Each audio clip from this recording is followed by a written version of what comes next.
আপনারা সব রকম শাকের ভাজা খেয়ে দেখেছেন, কিন্তু ওলকপি শাকের ভাজা কি কখনো খেয়ে দেখেছেন? আমি যেভাবে রান্নাটা করছি এইভাবে করে দেখবেন। রানা হোমমেড কিচেনে আপনাদের স্বাগত জানাই। তাহলে চলুন শুরু করা যাক। প্রথমেই আমরা ওলকপি শাকটাকে ভালো করে ধুয়ে কেটে রেখেছি। এবার আমি শাকটাকে একটি কুকারের মধ্যে দিয়ে সেদ্ধ করতে দেবো।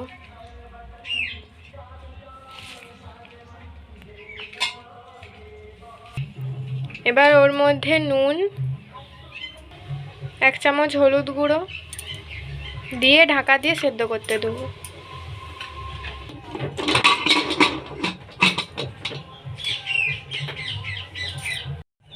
সেদ্ধ হয়ে গেছে, এবার আমি এটাকে ভালো করে জল ঝরিয়ে নেব।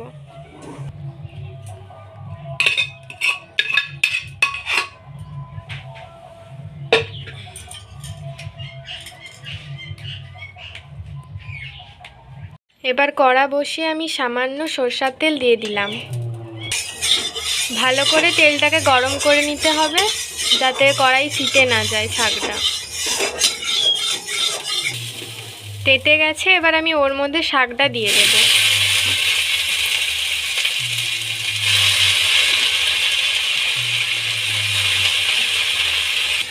এবার শাকটাকে ভালো করে নেড়ে নিতে হবে, যাতে জল না থাকে।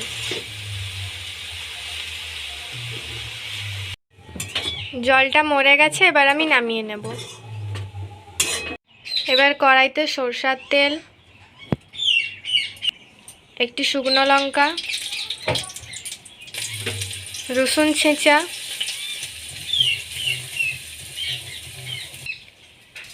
আর স্বাদ মতো চিনি দিয়ে ভালো করে নেড়ে নেব।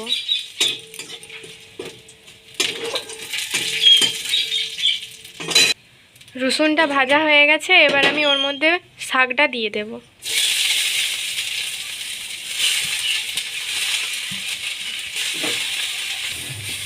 ভাজা হয়ে গেছে, এবার আমি নামিয়ে নেব।